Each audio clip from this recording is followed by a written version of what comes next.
Nini everyone, Zabora here. So this was a bit of a request video, and what had happened was this person contacted me. Well, we've been in contact, but they were worried about not getting paid because some of their coworkers were talking about how they've been having issues getting their paycheck. So I was like, okay, so what you're going to need is a pay me type spell to ensure that your money is coming in and stuff. So I've got my my Book of Shadows over here opened up to my herbal section, and I've kind of looked through it and stuff, so I think I've designed a spell, or at least components that you can use in a spell, excuse me, in order to ensure that you are receiving payment for your services. So of course, green candle, just because my witchcraft, the ones that I do, tends to involve a lot of fire and candle work and stuff. So I suggest a green candle. This is just a chime candle. You can get them for like 40 cents at most witchy shops. Sometimes a bit more depending on your area and whatnot, but that's about what I paid, was 40 cents. So there are, of course, different components that you can add to a spell. Incense, oils, candles, herbs. They were specifically talking about a mojo, how they wanted to carry the mojo with them. So that's good. We have a place to start there. We can get some green felt, or we can go traditional and use plaid cloth from a shirt.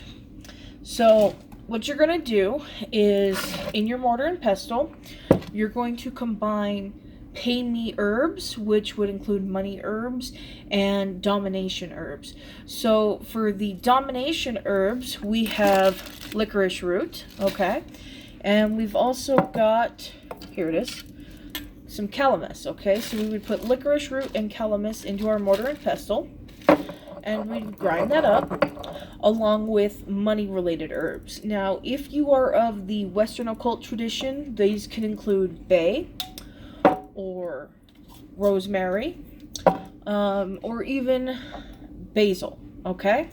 So you can put those in there. If you are more of the African-based tradition, kind of like I am, you have cinnamon, maybe some dragon's blood, cedar also works, pine, related to money. Those would also go in there. Now, we want to agitate the employer to pay you, especially if it's past due. So you would use something hot, like habanero peppers, red chili flake, even ginger root. If you've got some ginger laying around, you would throw that in there, and you would grind it all up, okay? You could then use that mix for an incense. Just burn it on a charcoal coal. Or you can put it in a glass container with some grapeseed oil and let it sit, and then that becomes something that you can actually feed your mojo with. It can also be used to anoint the candle. So the candle would be carved up with pay me, money symbols, sun symbols.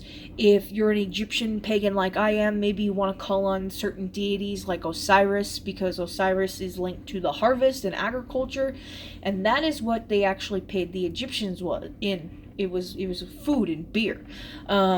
If you want beer, you can add beer to the mix. It's really up to you on what you feel like, because the way that I practice, it's a little bit more loosey-goosey. It's more about using what you have versus having specific ingredients that have to be used in a certain way. The way that I do it, it's kind of just baser witchcraft. It's more folksy, you might say. So depending on what you have, you're gonna put that into your mix. Now, you would also use with a mojo a petition paper. So if you go back and you watch my petition paper video, you can just write out your boss's name or the name of the company. You're going to turn it clockwise, and then you're going to write your name over it, or write pay me over it a certain number of times. I personally happen to be a fan of the number 3. I use the number 3 a lot. So it's really up to you on how you feel and what you want to do. But that's what I would include. I would also include maybe some minerals associated with money. I would use either gold, well, maybe not gold, but pyrite.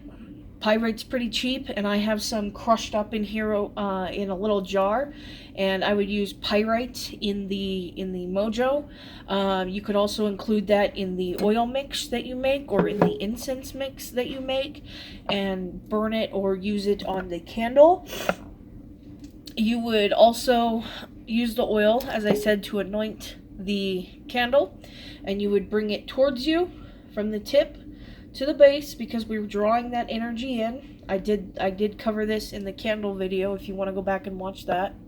But there's several different things that you can do in order to make this style of spell. So depending on what you have is what you're going to use. Depending on how far you want to take it, how potent a spell you want to do, you want to put more thought into it, you're going to want to burn the incense, make the oil, burn the candle while you're making the mojo. There's so many different things that you can do in order to make a full-blown spell.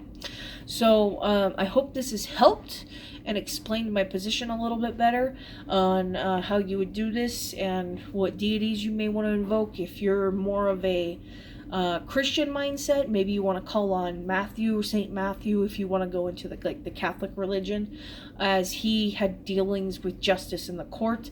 If you're Egyptian pagan like I am, you may want to invoke Osiris, as he was the agriculture and money deity, as well as someone associated with the courts. Of course, there's also the chief of the Aeneid, which would be the god Ra in my tradition. It may be different in yours. That's totally fine. So again, depending on you and how you feel and what you want to do, that's what you'll use, okay? So I hope this has been enlightening. That's it for tonight, guys. Senapte.